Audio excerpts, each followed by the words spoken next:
नमस्कार दोस्तों, कैसे हैं आप सब। स्वागत है आपका आपके अपने चैनल अमेजिंग ज्ञान सागर में। आज की स्टोरी है हनुमान जी और भीम। भीम को यह अभिमान हो गया था कि संसार में मुझसे अधिक बलवान कोई और नहीं है।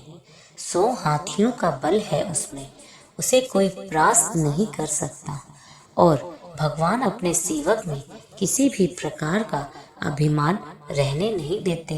इसीलिए श्री कृष्ण ने भीम के कल्याण के लिए एक लीला रच दी। द्रौपदी ने भीम से कहा, आप श्रेष्ठ गदाधारी हैं, बलवान हैं। आप गंधमादन पर्वत से दिव्य वृक्ष के दिव्य फूल लाकर दे, मैंने अपनी वेणी में सजाने हैं। आप समर्थ हैं, ला सकते हैं, लाकर देंगे ना दिव्य कमल पुष्प। भीम द्रौपदी के आग्रह को टाल नहीं सके। गदा उठाई और गंधमादन पर्वत की ओर चल पड़े। मदमस्त हाथी की तरह किसी तनाव से मुक्त निडर भीम कभी गदा को एक कंधे पर रखते, कभी दूसरे पर रखते, बेफिक्री से गंधमादन पर्वत की ओर जा रहे थे। सोच रहे थे, अब पहुंचा कि तब पहुंचा। दिव्य पुष्प लाकर द्रौपदी को दूंगा, वह प्रसन्न हो जाएंगी। लेकिन अचानक उनके बढ़ते कदम रुक गए। देखा, एक वृद्ध लाचार और कमजोर वानर मार्ग के एक बड़े पत्थर पर बैठा है। उसने अपनी पूंछ आगे के उस पत्थर तक बिछा रखी है, जिससे रास्ता रुक गया है। पूंछ हटाए बिना आगे नहीं बढ़ा जा सकता, अर्थात उस वानर से अपनी पूंछ से मार्ग रोक रखा था। और कोई भी बलवान व्यक्ति किसी को उल्हांघ कर मार्ग नहीं बनाता, बल्कि मार्ग की बाधा को हटाकर आगे बढ़ता है। बलवान व्यक्ति बाधा सहन नहीं कर सकता, या तो वह बाधा स्वयं हटाता है या उस बाधा को ही मिटा देता है। इसीलिए भीम रुक गए। जब मद, अहंकार और शक्ति बढ़ जाती है तो आदमी अपने आप को आकाश को छूता हुआ समझता है। वह किसी को खातिर में नहीं लाता और अत्यधिक निरंकुश शक्ति ही व्यक्ति के विनाश का कारण बनती है। लेकिन श्री कृष्ण तो भीम का कल्याण करना चाहते थे, भीम का विनाश नहीं सुधार चाहते थे। भीम ने कहा, हे वानर, अपने पूंछ को हटाओ, मैंने आगे बढ़ना है। वानर ने देखा, एक बलिष्ठ व्यक्ति गदा उठाए, राजश्री वस्त्र पहने, मुकुट धारण किए, बड़े रोब के साथ उसे पूंछ हटाने को कह रहा है। हैरान हुआ, पहचान भी गया, लेकिन चूंकि वह श्री कृष्ण की लीला थी, इसीलिए चुप हो गया। भीम के सवाल का जवाब नहीं दिया। भीम ने फिर कहा, वानर, मैंने कहा ना कि पूंछ हटाओ, मैंने आगे जाना है। तुम वृद्ध हो, इसीलिए कुछ नहीं कह रहा। वानर गंभीर हो गया, मन ही मन हंस दिया। कहा, तुम देख रहे हो, मैं वृद्ध हूँ, कमजोर हूँ, उठ नहीं सकता। मुझ में इतनी ताकत नहीं कि मैं स्वयं ही अपनी पूंछ हटा लूं। तुम ही कष्ट करो, मेरी पूंछ थोड़ी इधर सरका दो और आगे निकल जाओ।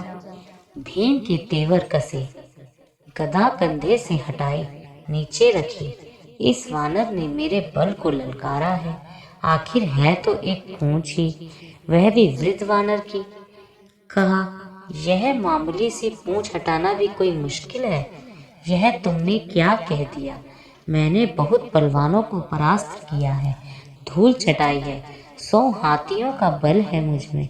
इतना कहकर भीम ने अपने बाएं हाथ से पूंछ को यूं पकड़ा जैसे एक तिनके को पकड़ रहा है, कि उठाया हवा में उड़ा दिया।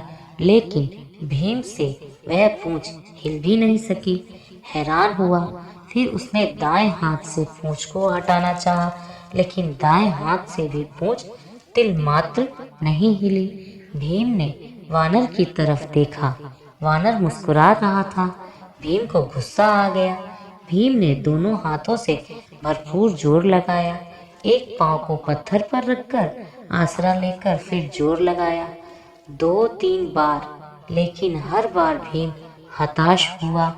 जिस पूंछ को भीम ने मामूली और कमजोर वानर की पूंछ समझा था, उसने उसके पसीने छुड़वा दिए थे और भीम थक कर निढाल होकर एक तरफ खड़ा हो गया।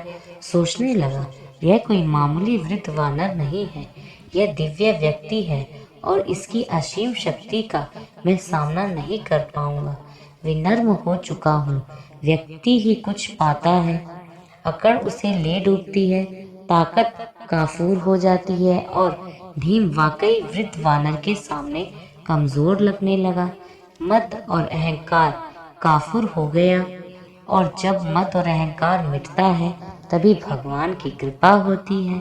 भीम ने कहा, मैं आपको पहचान नहीं सका, जिसकी पूंछ को मैं उठा नहीं सका वह कोई मामूली वानर नहीं है, मुझे क्षमा करें, कृपया अपना परिचय दें।